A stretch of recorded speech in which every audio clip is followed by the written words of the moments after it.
ഈ വീക്ക് ഞാൻ ലോസിലായിരുന്നു ക്ലോസ് ചെയ്തിട്ടുണ്ടായിരുന്നത്. മാർക്കറ്റ് പണിയുന്നതാണോ, എന്റെ സൈക്കോളജി പണിയുന്നതാണോ, സ്ട്രാറ്റജി പണിയുന്നതാണോ നമുക്ക് നോക്കാൻ വേണ്ടി പറ്റുന്നതാണ്. എല്ലാ വീക്കും ഞാൻ അപ്ഡേറ്റ്സും കാര്യങ്ങളും ചെയ്യാറുണ്ട്. ഞാൻ എടുത്തുള്ള ട്രേഡ്സിന്റെ അതേപോലെ തന്നെ ഞാൻ എടുക്കുന്ന ട്രേഡ്സ് എല്ലാം എന്റെ ടെലഗ്രാം കമ്മ്യൂണിറ്റി ഞാൻ ഇടാറുണ്ട്. ഞാൻ ഡിസ്ക്രിപ്ഷൻ ലിങ്ക് കൊടുത്തിട്ടുണ്ട്. അവിടെ പോയിട്ട് നിങ്ങൾക്ക് ജോയിൻ ചെയ്യാൻ വേണ്ടി പറ്റുന്നതാണ്. എന്റെ അപ്ഡേറ്റ്സും കാര്യങ്ങളും അവിടെ കാണാൻ വേണ്ടി പറ്റുന്നതാണ്. എല്ലാ ദിവസവും ലൈവും കാര്യങ്ങളെല്ലാം വരാറുണ്ട്. അപ്പൊ നമുക്ക് മാർക്കറ്റിലേക്ക് പോയിട്ട് ട്രേഡ്സും കാര്യങ്ങളെല്ലാം നോക്കാൻ വേണ്ടി പറ്റുന്നതാണ്. കൂടുതലായിട്ട് ട്രേഡ്സോ കാര്യങ്ങളോ ഒന്നും ഈ ഒരു വീക്ക് എടുത്തിട്ടുണ്ടായിരുന്നില്ല. ഓൾമോസ്റ്റ് ഒരു 3 ട്രേഡ്സ് ആണ് എടുത്തിട്ടുണ്ടായിരുന്നത്. ഞാൻ എന്റെ ക്യാപിറ്റൽ പ്രൊട്ടക്ട് ചെയ്യുന്ന രീതിയിൽ സ്റ്റോപ്പും ചെയ്തിട്ടുണ്ടായിരുന്നു.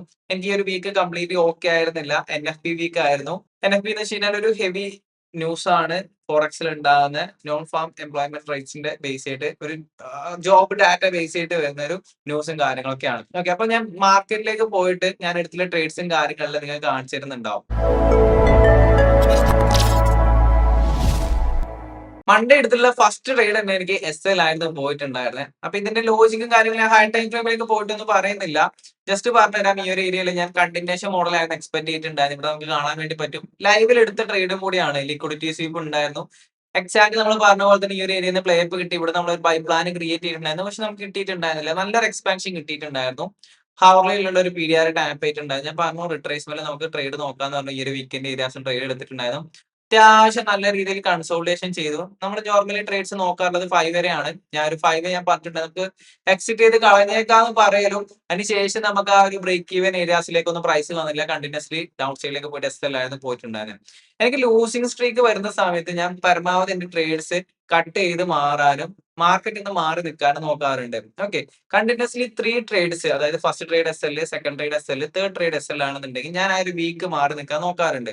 മെയിൻലി ഞാൻ ഇങ്ങനെ മാറി നിൽക്കാൻ നോക്കുന്നുണ്ട്. കണ്ടിന്യൂസ് ഡേയ്സ് എസ് എൽ വരുന്ന ദിവസങ്ങളായിരിക്കും. ഇപ്പൊ എനിക്ക് എസ് എൽ ആണെന്നുണ്ടെങ്കിൽ ഞാൻ മൺഡേ മാറി നിൽക്കുന്നുണ്ടാവും. ചൊവ്വാഴ്ച വീണ്ടും എസ് എൽ ആണെന്നുണ്ടെങ്കിൽ മാറി നിൽക്കുന്നുണ്ടാവും.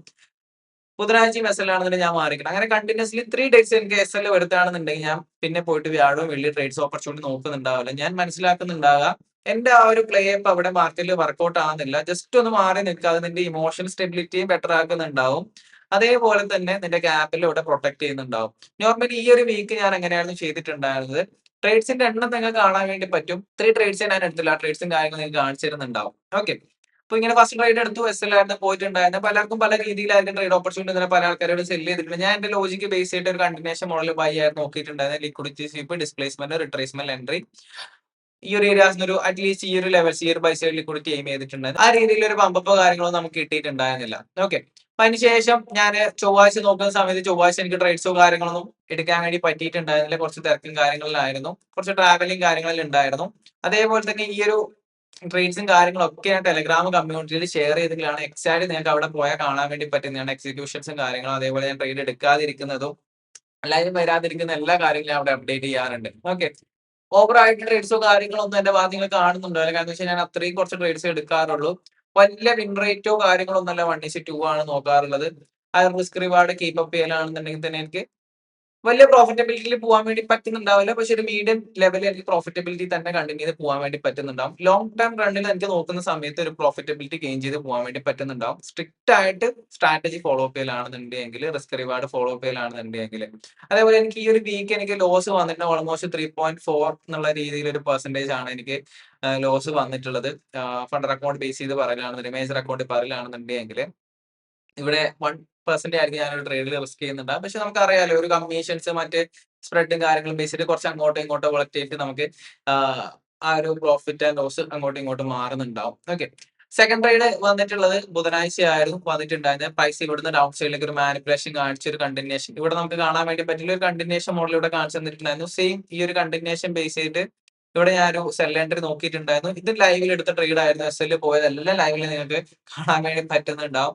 ഞാൻ അവിടെ മാനേജ് ചെയ്തു മാറി നിന്നതെല്ലാം. ഓക്കെ, ഫിവർ ഐസി ഇവിടെ നിന്ന് ഒരു മാനിപ്പുലേഷൻ ഇവിടെ ഞാൻ കുറച്ച് അഗ്രസീവ് ആയിട്ട് സെല്ല് പ്ലാൻ ചെയ്തിട്ടുണ്ടായിരുന്നു. ഇവിടെ ഡിസ്പ്ലേസ്മെന്റിലായിരുന്നു എൻട്രി ചെയ്യേണ്ടത്. പക്ഷെ ഓൾറെഡി ഇവിടെ നല്ല മാനിപ്പുലേഷൻ കിട്ടിയോണ്ട് ഞാൻ പറഞ്ഞിട്ടുണ്ടായിരുന്നു ഇവിടെ നമുക്ക് എൻട്രി ചെയ്യാം, എസ് എൽ ഹൈ വെക്കാം എന്നുള്ള പറഞ്ഞിട്ടുണ്ടായിരുന്നു. സെക്കൻഡ് ക്യാൻഡലിന്റെ എസ് എൽ പോയിട്ടുണ്ടായിരുന്നു. എനിക്ക് ആ ഒരു മാനിപ്പുലേഷൻ ഫീൽ ചെയ്യാൻ വേണ്ടി പറ്റിയിട്ടുണ്ടായിരുന്നു. അതേപോലെ തന്നെ ഒരു സിഗ്സാഗ് മൊമെന്റ് ആണ് ഇവിടെ കാണാൻ വേണ്ടി പറ്റിയുള്ളത്. പ്രൈസ് ഡിസ്പ്ലേസ് ചെയ്യുന്നുണ്ട്. വീണ്ടും ഒരു സിഗ്സാഗ് വന്നിട്ട് പ്രൈസ് ഒരു പ്രോപ്പർ അല്ലാത്ത രീതിയിലായിരുന്നു മൂവ്മെന്റും ബിഹേവിയർ എല്ലാം കാണാൻ വേണ്ടി പറ്റിയിട്ടുണ്ടായത്. അതുകൊണ്ട് തന്നെ വേറെ ട്രേഡ്സോ കാര്യങ്ങളോ എടുത്തിട്ടുണ്ടായിരുന്നില്ല. സെക്കൻഡ് ഡേ ആണ് ഞാൻ ട്രേഡ് എടുക്കുന്നത്. അതിനുശേഷം ഞാൻ വേറെ ട്രേഡ്സ് പുഷ് ചെയ്തിട്ടില്ല. എന്തായാലും എനിക്ക് മാർക്കറ്റ് ഓക്കെ അല്ല, ഞാൻ മാറിയിരുന്നു. ഓക്കെ, പിന്നെ ഞാൻ ട്രേഡ് എടുക്കുന്നത് ഇവിടെ കാണാൻ വേണ്ടി പറ്റും. വ്യാഴാഴ്ചയാണ് ഞാൻ ട്രേഡ്സ് എടുക്കുന്നത്. വ്യാഴാഴ്ച അത്യാവശ്യം ക്ലീൻ ആയിട്ട് ഒരു റിവേഴ്സൽ മോഡലാണ് എനിക്ക് കാണിച്ചു തന്നിട്ടുള്ളത്. പ്രൈസ് അപ്സൈഡിലേക്ക് പോന്നു, മാനിപ്പുലേഷൻ ഉണ്ടായിരുന്നു, നല്ലൊരു ഡിസ്പ്ലേസ്മെന്റ് തന്നു. പ്രൈസ് ഈ ഒരു ഏരിയ ഞാൻ എൻട്രി ചെയ്യാൻ വേണ്ടി നോക്കിയിട്ടുണ്ടായിരുന്നു. ആ ഒരു കാര്യങ്ങളെല്ലാം ടെലഗ്രാം കമ്മ്യൂണിറ്റിയിൽ ഞാൻ അപ്ഡേറ്റ് ചെയ്തിട്ടുണ്ട്. പക്ഷെ എനിക്ക് പറ്റിയിട്ടുണ്ടായിരുന്നില്ല. പ്രൈസ് നല്ല രീതിയിൽ ഫാൾ ചെയ്തു. വീണ്ടും റിട്രേസ്മെന്റ് വരുന്ന സമയത്ത് ഈ ഒരു ഏരിയാസ് ഈ ഒരു ഓപ്പൺ മിറ്റിഗേഷൻ ഞാൻ ട്രേഡ് എടുത്തു. എസ് എൽ ഈ ഒരു ഹൈ ആയിരുന്നു കീപ്പ് ചെയ്തിട്ടുണ്ടായിരുന്നത്. ഒരു 1:2 ടാർഗറ്റ്, അതായത് ഈ ഒരു ഈക്വൽ ലോസ് ടാർഗറ്റ് ചെയ്തിട്ടായിരുന്നു ഞാൻ എക്സ്പെക്ട് ചെയ്തിട്ടുണ്ടായിരുന്നത്. ബട്ട് നമുക്ക് ആ രീതിയിലുള്ള പ്ലേപ്പും കാര്യങ്ങളും കാണാൻ വേണ്ടി പറ്റിയില്ല. പ്രൈസ് ഈ ഒരു ഏരിയ ജസ്റ്റ് ഒന്ന് റിയാക്ഷൻ തന്നു. ഞാൻ വിചാരിച്ചു വീണ്ടും കണ്ടിന്യൂ ചെയ്ത് പോകും. പക്ഷെ ആ ഒരു ഏരിയാസ് ഒന്നും നമുക്ക് നെഗറ്റീവ് ആയിട്ട് ഒരു ഹോപ്പ് തന്നിട്ട് എസ് എൽ അടിച്ച് പോകാനും ചെയ്തിട്ടുണ്ടായിരുന്നു. പിന്നെ ഫ്രൈഡേ ഞാൻ ട്രേഡ് എടുത്തിട്ടുണ്ടായിരുന്നില്ല. എൻഎഫ്ടിയും കൂടി ആയിരുന്നു.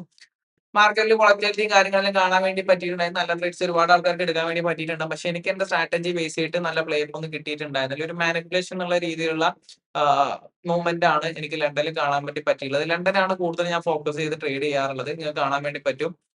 ലണ്ടൻ എസ് എൽ ആവുന്നതുകൊണ്ട് തന്നെ ഞാൻ എൻബൈയിലേക്ക് പോയിട്ട് തലവെക്കാറില്ല, മാറിക്കാണ് ചെയ്യുന്നത്. ഓക്കെ, എൻഎഫ്പി വീക്ക് ആയതുകൊണ്ട് തന്നെ കുറച്ച് മാനിപ്പുലേഷൻസ് നമുക്ക് കാണാൻ വേണ്ടി പറ്റും. ഇപ്പൊ ഈ ഒരു ഏരിയാസിലും കാണാൻ വേണ്ടി പറ്റും. വിക്ക് പോകുന്നുണ്ട്, സ്ലോ മൂവ്മെന്റും വീണ്ടും അപ്സൈഡിലേക്ക് പോകുന്നു, ഡയറക്ഷണൽ മൂവ്, ഒരു സിഗ്സാഗ് എന്നുള്ള രീതിയിൽ ഒരു മൊമെന്റ് ആണ് കാണാൻ വേണ്ടി പറ്റിയുള്ളത്.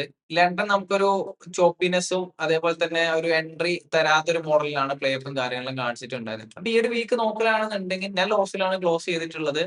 എനിക്ക് വിന്നിങ് ഇവിടെ എന്ന് പറയാൻ വേണ്ടി പറ്റുമെന്നുണ്ടെങ്കിൽ ലോസിങ് ഇവിടെ എന്ന് ഞാൻ പറയേണ്ടതാണ്. നമുക്ക് ട്രേഡിങ്ങിന്റെ ആ ഒരു ഫേസ് കാണിച്ചിരേണ്ടതാണ്. ലോസിങ് ആണെന്നുണ്ടെങ്കിൽ വിന്നിങ് ആണെന്നുണ്ടെങ്കിലും നമ്മളിപ്പോ ഒരു മാർക്കറ്റിൽ ഇരിക്കുന്ന സമയത്ത് നമുക്ക് ആ ഒരു കാര്യങ്ങളെല്ലാം അക്സെപ്റ്റ് ചെയ്യാനും അത് മുന്നോട്ട് പോകാൻ വേണ്ടിയിട്ടും ഈ കാര്യങ്ങൾ അക്സെപ്റ്റ് ചെയ്യേണ്ടതായിട്ടുണ്ട്. ഓക്കെ, അപ്പൊ ഞാൻ ഒരുപാട് കാര്യങ്ങൾ ലൈവിലേക്കെല്ലാം വരുന്ന സമയത്ത് പറയാറുണ്ട്. നിങ്ങൾക്ക് ലൈവ് കാണണമെന്നുണ്ടെങ്കിൽ എന്റെ ചാനൽ സബ്സ്ക്രൈബ് ചെയ്യാനും ബെല്ലൈക്കൻ ക്ലിക്ക് ചെയ്യാൻ. ഞാൻ ലൈവ് നോർമലി വരുന്നുണ്ട് 11:30 to 2:30 ആയിരിക്കും. ഈവനിങ് ഞാൻ നോർമലി വരാറില്ല. ഞാൻ ഇവിടെ പ്ലേസ് ചെയ്തിട്ടുള്ള എല്ലാ ട്രേഡ്സും എന്റെ സെറ്റപ്പ് ബേസ് ചെയ്തിട്ടാണ് ഞാൻ ട്രേഡ് എടുത്തത്. അല്ലാതെ റാൻഡംലി പോയി ട്രേഡ് എടുത്തതല്ല. ആ ഒരു എക്സ്പെക്ടേഷൻ ബേസ് ചെയ്തിട്ടും ആ ഒരു ബയാസ് ബേസ് ചെയ്ത് കൊടുത്ത ട്രേഡാണ്. റോങ് ആയി പോയിട്ടുണ്ട്, അക്സെപ്റ്റ് ചെയ്യുന്നുണ്ട്. എന്റെ സ്ട്രാറ്റജി ആ ഒരു ഏരിയാസിൽ പ്രോപ്പർ ആയിട്ട് പ്ലേ അപ്പും കാര്യങ്ങളും കാണിച്ചതില്ല. കുറച്ച് മാനിപ്പുലേഷൻ ആയിട്ട് ഔട്ടും കാര്യങ്ങളെല്ലാം ആയിട്ടുണ്ടായിരുന്നു. എന്റെ എൻട്രി ഓപ്പർച്യൂണിറ്റിക്ക് തിരിച്ച് ഞാൻ നോക്കലാണെങ്കിൽ ഒരുപാട് ഓപ്പർച്യൂണിറ്റീസും കാര്യങ്ങളും കാണുന്നുണ്ട്. പക്ഷെ നമ്മൾ മാർക്കറ്റിൽ ഇരിക്കുന്ന സമയത്ത് ഇതെല്ലാം കാണുന്നില്ല. നമുക്ക് ആ ഒരു ബയാസും സെറ്റപ്പും ബേസ് ചെയ്തിട്ടായിരിക്കും നമ്മൾ ട്രേഡ് എടുക്കുന്നുണ്ടാകും. ഓക്കെ, അപ്പൊ നമുക്ക് മാർക്കറ്റിലേക്ക് വരുന്ന സമയത്ത് ഇങ്ങനെയുള്ള സിറ്റുവേഷൻസ് ഉണ്ടാകും. ഞാൻ ഇവിടെ ചെയ്ത കാര്യം നിങ്ങൾ നോക്കാം. എന്റെ റിസ്ക് ഞാൻ ഇവിടെ മനസ്സിലാക്കിയോണ്ട് തന്നെ സ്ലോ ഡൗൺ ചെയ്തു. എനിക്ക് ഈ ഒരു ലോസ് റിക്കവർ ചെയ്യണമെന്നുണ്ടെങ്കിൽ ഓൺലി 2 ട്രേഡ്സ് മതി. എനിക്ക് അത് പ്രോഫിറ്റിലേക്ക് അല്ലാന്നുണ്ടെങ്കിൽ ബ്രേക്ക് ഈവനിലേക്ക് കൊണ്ടുപോകാൻ വേണ്ടി പറ്റുന്നുണ്ടാവും. ഓക്കെ, അപ്പൊ നിങ്ങൾ ലോസ് വരുന്ന സമയത്ത് ഒന്ന് സ്ലോ ഡൗൺ ചെയ്യാം. പ്രോഫിറ്റ് വരുന്ന സമയത്ത് പെട്ടെന്ന് തന്നെ ഗ്രൈൻഡ് ചെയ്യാൻ വേണ്ടി നോക്കുക. മൾട്ടിപ്പിൾ ട്രേഡ്സ് എടുക്കാൻ വേണ്ടി നോക്കുക. ലോസ് വരുന്ന സമയത്ത് കുറച്ച് സ്ലോ ഡൗൺ ആക്കാൻ വേണ്ടി നോക്കാം. ഓക്കെ, റിവെഞ്ച് ട്രേഡ് ചെയ്യാതിരിക്കുക. ഇങ്ങനത്തെ കാര്യങ്ങൾ നോക്കിയാൽ തന്നെ നിങ്ങൾക്ക് പ്രോഫിറ്റബിൾ ആകുന്നുണ്ടാവും. ഫ്രസ്ട്രേഷൻ ആയിട്ട് ഇരിക്കേണ്ട ആവശ്യമില്ല. നമുക്ക് ഇതെല്ലാം റിക്കവർ ചെയ്യാൻ വേണ്ടി പറ്റുന്നതാണെന്നുള്ള ഒരു ഐഡിയ നമുക്ക് പ്രോപ്പർ ആയിട്ടുള്ള സ്ട്രാറ്റജിയും വിൻ റേറ്റും കാര്യങ്ങളുള്ള സമയത്ത് നമുക്ക് മനസ്സിലാക്കാൻ വേണ്ടി പറ്റുന്നുണ്ടാവും. ഓക്കെ, അപ്പൊ എന്തായാലും ഞാൻ ഈ ഒരു വീഡിയോ വൈൻഡപ്പിലാണ്. നിങ്ങൾ ടെലഗ്രാം കമ്മ്യൂണിറ്റിയിൽ ജോയിൻ ചെയ്യില്ലാന്നുണ്ടെങ്കിൽ ടെലഗ്രാം കമ്മ്യൂണിറ്റിയിൽ ജോയിൻ ചെയ്യാൻ വേണ്ടി പറ്റുന്നതാണ്. ഡിസ്ക്രിപ്ഷൻ ലിങ്ക് ഉണ്ട്. അതേപോലെ തന്നെ നമ്മുടെ എഫ്എക്സ് സ്റ്റോക്സിന്റെ വെബ്സൈറ്റ് ഉണ്ട്. അവിടെ നമ്മുടെ ക്ലാസ്സും കാര്യങ്ങളും നിങ്ങൾക്ക് അവിടെ പോയിട്ട് വാച്ച് ചെയ്യാൻ വേണ്ടിയിട്ട് പർച്ചേസ് ചെയ്യാൻ വേണ്ടിയിട്ട് എല്ലാം പറ്റുന്നുണ്ടാവും. അപ്പൊ എന്തായാലും നെക്സ്റ്റ് വീഡിയോ കാണാൻ വേണ്ടി പറ്റുന്നതാണ്. ചാനൽ സബ്സ്ക്രൈബ് ചെയ്യുക, ലൈക്ക് ചെയ്യുക, ഷെയർ ചെയ്യുക. ബൈ.